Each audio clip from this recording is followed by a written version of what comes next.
श्री रामचंद्राय नमः, श्री रामदूताय नमः, श्री रामभद्राय नमः। नमो राघवाय। आज 2 अक्टूबर है, एक अत्यंत महत्वपूर्ण दिन। आप सभी जानते हैं, हमारे महात्मा गांधी का जन्म दिवस, मोहनदास करमचंद गांधी, बापू, लाल बहादुर शास्त्री जी, हमारे पूर्व प्रधानमंत्री की भी जयंती आज है। तो निश्चित रूप से आज संवाद इसी विषय पर होना चाहिए। महात्मा गांधी जी के नाम से मैंने महात्मा शब्द को चुना है। गृहस्थ जीवन में विवाहित व्यक्ति होने के बाद भी उनको महात्मा की उपाधि दी गई, राष्ट्रपिता की उपाधि दी गई, राष्ट्र संत बने वो, और संतों जैसा, वैरागी जैसा जीवन व्यतीत किया। यूं तो कहा जाता है कि महात्मा की उपाधि उनको गुरुदेव रविन्द्रनाथ टैगोर ने दी। कुछ यह भी कहा जाता है कि स्वामी श्रद्धानंद जी द्वारा उनको महात्मा की उपाधि दी गई। इसमें न जाएं हम, वास्तव में महात्मा थे। और यदि श्री रामचरितमानस जी और श्री राम जी के संदर्भ में देखें तो पूज्यपाद गोस्वामी तुलसीदास जी महाराज का अत्यधिक प्रभाव बापू के जीवन पर देखने को मिलता है। प्रभु श्री राम तो उनके इष्ट थे ही, और उन्होंने पूज्यपाद गोस्वामी तुलसीदास जी महाराज द्वारा रचित श्री रामचरितमानस के शब्दों से ही अपना वो रामधुन बनाया। आप जानते हैं प्रसिद्ध रामधुन, रघुपति राघव राजा राम पतित पावन सीताराम। 5 शब्दों को प्रभु श्री राम के नाम के 5 विशेषणों को प्रयोग करके उसको गेय बना दिया, और वो राम धुन के रूप में चर्चित हुई। आज भी लोकप्रिय है और हम सब गाते हैं। तो इस राम धुन की भी आज संवाद में हम सब चर्चा करेंगे। 5 शब्द, ये 5 शब्द उन्होंने श्री रामचरितमानस से लिए। उनके जीवन में अहिंसा कहा जाता है कि उन्होंने सत्य का प्रयोग किया, अहिंसा के मार्ग को अपना करके विजय पाई, देश को आजादी दिलवाई, स्वतंत्रता दिलवाया। ये अहिंसा शब्द भी श्री मानस जी से लिया गया। दलित, शोषित, वंचित वर्ग के लोगों के लिए उन्होंने हरिजन शब्द का प्रयोग किया। हरिजन शब्द भी श्री रामचरितमानस से लिया गया। तो इस प्रकार श्री रामचरितमानस एवं गीता जी, महात्मा गांधी के जीवन के ये दोनों अद्भुत अंग थे, जिनका प्रयोग उन्होंने अपने जीवन में किया, जनता को बताया। तो संवाद में आज इस पे हम कुछ चर्चा करें तो 5 शब्द जो उन्होंने रामधुन के लिए, रघुपति राघव राजा राम पतित पावन सीताराम, इसकी विलक्षणता की हम चर्चा करेंगे। पहला शब्द है रघुपति। तो मानस जी में रघुपति शब्द का प्रयोग बहुतायत से पूज्यपाद गोस्वामी तुलसीदास जी ने किया है। लगभग 180-85 बार इस शब्द का प्रयोग श्री मानस जी में हुआ है। और पूज्यपाद गोस्वामी तुलसीदास जी महाराज को यह शब्द अत्यंत प्रिय है, भगवान का नाम यह अत्यंत प्रिय है। इसलिए भी लगता है कि महात्मा गांधी ने इसको अपनाया। बालकांड में ही आता है कि करन चहु रघुपति गुण गाहा, लघुमति मोर चरित अवगाह। रघुपति का अर्थ है कि रघु नाम जीव के पति, अथवा तो दूसरा अर्थ लें तो रघुकुल के पति, मालिक, स्वामी रघुपति। तो अन्यान्य स्थानों पर श्री मानस जी में रघुपति शब्द का प्रयोग पूज्यपाद गोस्वामी तुलसीदास जी महाराज ने किया है, जहां से महात्मा गांधी ने रघुपति शब्द लिया। एहिमह रघुपति नाम उदारा, अति पावन पुराण श्रुति सारा। पूज्यपाद लिखते हैं बालकांड के 10वें दोहे के अंतर्गत पहली चौपाई में पूछा गया कि भाई ये श्री रामचरितमानस में क्या है, तो कहते हैं कि इसमें प्रभु का पावन नाम है, इसमें रघुपति का पावन नाम है। अन्य नाम तो मात्र पावन है, लेकिन ये जो रघुपति और राम जी का जो नाम है वह अति पावन। किसके अनुसार? तो पुराणों के अनुसार, स्तुति अर्थात वेदों के अनुसार। तो महात्मा गांधी बापू रामधुन के लिए पहले शब्द का चयन करते हैं, वह है रघुपति। दूसरा शब्द है राघव। यूं तो प्रचलित प्रतियों में राघव शब्द आपको नहीं मिलेगा, लेकिन प्राचीन प्रतियों में किष्किंधा कांड के अंतर्गत राघव शब्द का प्रयोग हुआ है। जब किष्किंधा कांड के अंतर्गत हम 25वें दोहे को देखते हैं तो वहां है, बदरी बन कहूं सो गई, प्रभु आज्ञा धरि शीस, उरधरि राघव चरण जुग, जे बंदत अज ईस। राघव का भी अर्थ यही है कि जो रघुकुल के मालिक हैं वह राघव हैं। मैं नमो राघवाय कहता हूं, इसका अर्थ यही है कि मैं राघव को प्रणाम कर रहा हूं, अर्थात नमो राघवाय। यह संस्कृत का शब्द हो गया। तो राघव शब्द लिया दूसरे नंबर पे। राघव शब्द महात्मा गांधी जी को प्रिय है, इसलिए कि यह जो नाम है, विशेषण है प्रभु का, वो अत्यंत पवित्र है, अति पावन है। हनुमान नाटक में आता है कि कल्याणानाम निधानम कलिमल मथनम पावनम पावनानाम, यह पावन को भी पावन करने वाला है। और जब हम विष्णु सहस्त्र नाम पढ़ते हैं तो उसमें आता है कि पवित्राणाम पवित्रम यो मंगला नाम च मंगलम, यह ऐसा पवित्र नाम है, ऐसा पवित्र विशेषण है जो पवित्र को भी पवित्र करने वाला है और मंगल को भी मंगल करने वाला है, मंगल भवन अमंगलहारी। तो इस प्रकार रघुपति राघव। तीसरा जो शब्द रामधुन का आता है वह है राजा राम। श्री मानस जी में 3 बार राजा राम शब्द का प्रयोग हुआ है। प्रभु राम है और भारत के राज्य की कल्पना महात्मा गांधी ने राम राज्य के रूप में किया था। उनकी इच्छा थी कि यहां राम राज्य की स्थापना हो, इसलिए राजा राम शब्द वो लेते हैं श्री मानस जी से। मानस जी में आता है कि राजा राम अवध राजधानी, गावत गुण सुर मुनि बरबानी। रामचंद्र जी राजा हैं, अवध अयोध्या उनकी राजधानी है। सुर मुनि अर्थात देवता और मुनि गा रहे हैं उनके सुयश को। अथवा तो अयोध्या कांड में आता है कि धर्म धुरीन भानुकुल भानु, राजा राम स्वबस भगवानु। यह स्वतः स्फूर्त राजा है, इनको बनाने की जरूरत नहीं, इनको राज्य देने की जरूरत नहीं, यह तो त्रैलोक के राजा हैं, इसलिए कि भगवान है। और महात्मा गांधी यह शब्द लेते हैं, विशेषण लेते हैं श्री रामचरितमानस से और चाहते हैं कि राम राज्य की स्थापना हो, देश का राजा राम जी जैसा हो, क्योंकि राजा का अर्थ वह अर्थ है जो प्रजा का रंजन करे, प्रजा की रक्षा करे, प्रजा का भरण पोषण करे, समस्त प्रजा का सबको दुखों से दूर रखे, मनोरंजन करे, वही राजा है। तो राम जी ऐसे राजा हैं। राजा राम जानकी रानी, आनंद अवधि अवध राजधानी। तो इस प्रकार श्री मानस जी से तीसरा शब्द जो है महात्मा गांधी जी चयन करते हैं वह है राजा राम। रघुपति राघव राजा राम। अब जो चौथा शब्द है 5 इस रामधुन के 5 शब्दों में से, वह है पतित पावन।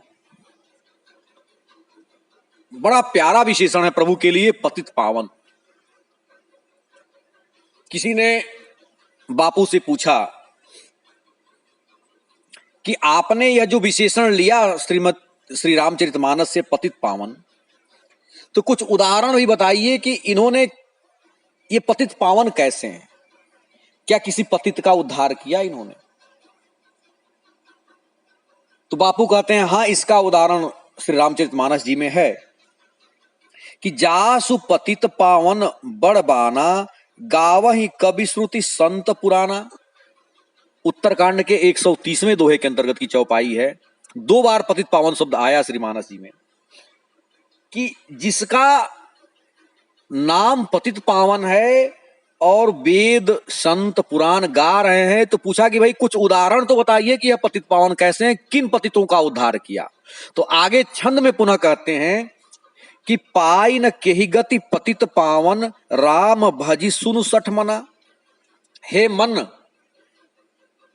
इस पतित पावन प्रभु श्री राम के नाम को भज करके किसने गति नहीं पाई। तो 5 उदाहरण दिए, 5 शब्दों से लेकर के रामधुन बना। रघुपति, राघव, राजा राम, पतित पावन, सीताराम। और पतित पावन के लिए 5 उदाहरण दिए, 5 पतितों का उदाहरण दिया कि पाई न केहि गति पतित पावन राम भज सुनु सठ मना। गनिका, अजामिल, व्याध, गीध, गजादि खल तारे घना। किसको किसको तारा भगवान ने? तो गनिका, पिंगला, कान्हो यात्रा, गनिकाओं को जो निकृष्ट कर्मों में रहती हैं, शरीर बेचती हैं, ऐसे गनिका वर्ग को भी प्रभु ने तार दिया। इसलिए प्रभु पतित पावन है। अहल्या जैसे पतित के भी कर्मों पर पर्दा डालते हुए प्रभु उसका उद्धार कर देते हैं। और उद्धार करके भी उनके मन में संकोच है कि मुझे अपने चरण कमल रज चाहती, अपने चरण कमलों की धूल देना पड़ा जबकि वो ब्राह्मणी है। ऐसे पतित पावन प्रभु श्री राम है। तो गनिका, अजामिल, अजामिल कितना बड़ा पापी था, उसको भी तारा। अंत तक वो भगवान का नाम नहीं लेता है, भगवान के नाम के स्थान पे अपने पुत्र का नाम लेता है, और पुत्र का नाम नारायण है तो उसकी सदगति हो जाती है। ऐसे पतित पावन हैं। व्याध, वाल्मीकि व्याध हैं, लेकिन उल्टा राम की जगह पे मरा मरा कहते हुए वो वाल्मीकि जैसे संत हो जाते हैं, रामायण की रचना कर देते हैं, आदि कवि हो जाते हैं, प्रथम काव्य की रचना करते हैं। ऐसे पतित पावन प्रभु श्री राम हैं। तो गनिका, अजामिल, व्याध, गीध, गीध जानते हैं, गीध जटायु संपाति जैसे गीध को प्रभु ने तारा। जबकि कितना अधम पक्षी है गीध। गीध अधम खग आमिष भोगी, सड़ा हुआ मांस खाने वाला पक्षी गीध है। ऐसे निकृष्ट कोटि के जटायु का मरण के पश्चात तेहिकर क्रिया जथोचित निजकर किन्ही राम, उसकी अंत्येष्टि प्रभु श्री राम अपने हाथों से करते हैं। इसलिए भगवान श्री राम पतित पावन है। तो गनिका, अजामिल, व्याध, गीध, गजादि, गजादि गजेंद्र मोक्ष का आपने सुना होगा, गजेंद्र की कथा आती है, गजेंद्र को तारा। तो 5 उदाहरण दे रहे हैं पूज्यपाद गोस्वामी तुलसीदास जी महाराज। मानो गनिका अविद्यावश में फंसी, अजामिल अस्मिता में, व्याध राग के कारण, परिवार के राग के कारण क्रोध युक्त कार्य करता था, गीध द्वेष के कारण, और गजेंद्र अभिनिवेश के कारण। थोड़ी गहन व्याख्या है तो हम साधारण व्याख्या करें तो इस प्रकार 5 उदाहरण दिया। और इस प्रकार महात्मा गांधी को यह नाम इतना प्रिय लगा कि प्रभु का नाम पतित पावन है, इसलिए उन्होंने रामधुन में ले लिया कि रघुपति राघव राजा राम और पतित पावन सीताराम। और सीताराम तो आप जानते ही हैं कि सीताराम तो पूर्ण नाम है, पूर्ण ब्रह्म है, दोनों में कोई अंतर नहीं है। गिरा अर्थ जल बीच सम, कहियत भिन्न न भिन्न। भिन्न लगते हुए भी दोनों अभिन्न हैं, जैसे वाणी और उसका अर्थ होता है, जल और उसकी तरंगे होती हैं। तो इस प्रकार यह अभिन्न है। और कभी मैंने चर्चा शायद संभवतः की है कि सीताराम जी को यदि आप वर्णमाला के अनुसार जोड़ें तो उसका योग 108 आता है। मानो यह मनके के 108 मनके हैं, माला के 108 मनके हैं। तो सीताराम जी भी मानस के बालकांड के मंगलाचरण के 4वें श्लोक में ही पूज्यपाल सीताराम का नाम लेते हैं कि सीताराम गुणग्राम पुण्यारण्य बिहारिणो वंदे विशुद्ध विज्ञानो कविश्वर कपिश्वरो। चौपाई में भी देखेंगे तो कहें दोहा संख्या 18 में आता है कि गिरा अरथ जल बीच सम कहियत भिन्न न भिन्न और बंदऊ सीता राम पद जिन्हि परम प्रिय खिन्न। चौपाई में देखिए तो बड़ी प्रसिद्ध चौपाई है अयोध्या कांड की कि सीता राम चरण रति मोरे और अनुदिन बढ़ो अनुग्रह तोरे। तो सीताराम चौपाई में, सीताराम जी दोहे में, सीताराम जी श्लोक में, सिया राम तो अनेक स्थानों पे आया है लेकिन सीताराम जी 4 बार शब्द श्रीमानस जी में आए हैं।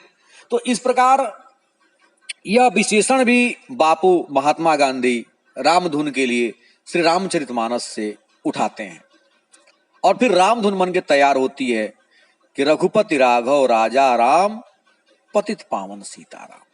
और इस रामधुन को जपते जपते बापू साधारण व्यक्ति से महात्मा हो जाते हैं, राष्ट्रपिता हो जाते हैं, अमर हो जाते हैं, अहिंसा से स्वतंत्रता आंदोलन के प्रणेता बनते हैं और जीत दिलाकर भारत को आजाद करवा देते हैं। आज उनकी जयंती पर उनको सत सत नमन। गांधी जी वंचित शोषित समाज के निचले पायदान पर खड़े व्यक्तियों के लिए हरिजन शब्द का प्रयोग करते हैं। हरिजन नामक समाचार पत्र भी निकाले हैं। यह हरिजन शब्द भी मानस जी से लिया गया।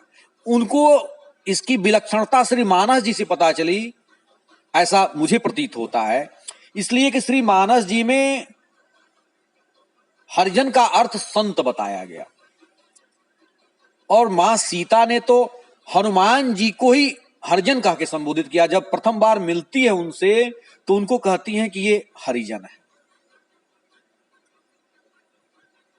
और संत कैसे, तो हनुमान जी को विभीषण जी संत कहते हैं कि बिनु हरि कृपा मिल ही नहीं संता, अब मोहि भाव भरोसा हनुमंता। आप सुंदरकांड में पढ़ेंगे तो हनुमान जी संत हैं और ऐसे संत को माता हरिजन कहती हैं।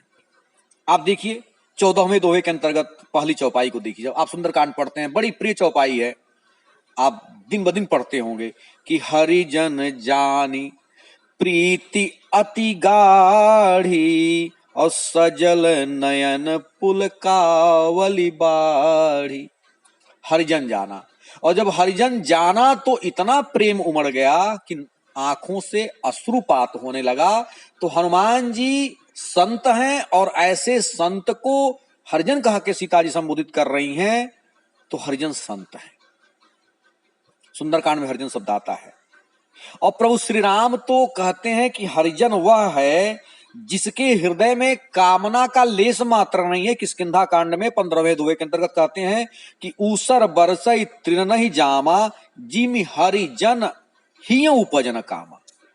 जिस प्रकार हरिजन के हृदय में कामना उत्पन्न ही नहीं होती। बिनु धन निर्मल सोह आकाशा हरिजन इव परि हरिसभ आसा। तो यह हरिजन शब्द भी इसकी विलक्षणता जानते हुए कि ये जो हरिजन है वो अपने तो सुधरे ही रहते हैं, दूसरे का भी सुधार कर देते हैं, इसलिए कि वो संत हैं। सो सुधारी हरिजन जिमिले ही दलि दुख दोष विमल जसु देहि। इसकी विलक्षणता को देखते हुए महात्मा गांधी, जिनका नामकरण नहीं है, जो निचले पावदान पे खड़े हैं, ऐसे लोगों का हरिजन नामकरण करते हैं, हरिजन से संबोधित करते हैं। वो सीधे भगवान के जन है, भगवान के दास हैं। हरिदन, हरितन, हरिदास सब एक जैसे शब्द हैं। अहिंसा, अहिंसा के मार्ग पर चलते हैं, अहिंसा को अपना हथियार बनाते हैं। अहिंसा मानस में एक ही स्थान पर प्रयोग हुआ है शब्द। जब गरुड़ जी उत्तरकांड में कागभूषुंड जी से पूछते हैं कि सबसे बड़ा पाप क्या है, अधर्म क्या है और सबसे बड़ा धर्म क्या है, कौन पुण्य श्रुति विदित विशाला, कौन सा पुण्य सबसे बड़ा है, तो उत्तर में जो कागभूषुंड जी कहते हैं वो बड़ा विलक्षण है कि परम धर्म श्रुति विदित अहिंसा। सबसे बड़ा जो धर्म है वह है अहिंसा। पर निंदा सम अघनगरीसा। और सबसे बड़ा जो पाप है वह है पर निंदा, दूसरे की निंदा करना, दूसरे के बारे में इधर उधर बोलना। तो अहिंसा परमो धर्म, अहिंसा परमम तपः, निंदा च परमो धर्म, हिंसा च परमम धनम, परमम अघम। तो यहां से अहिंसा शब्द मानस जी से समझ में आता है। मुझे लगता है कि यह चूंकि परम धर्म है, इसलिए इस धर्म को हथियार के रूप में महात्मा गांधी अपने जीवन में ले आते हैं और इस धर्म पथ पर चलते हुए पूरे भारत को स्वतंत्रता दिला देते हैं, आजादी दिला देते हैं। सर्वथा सर्वदा प्राणी मात्र से द्रोह न करना अहिंसा है। इस प्रकार बापू के जीवन में प्रभु श्री राम और श्री रामचरितमानस, इन दोनों का अत्यंत प्रभाव है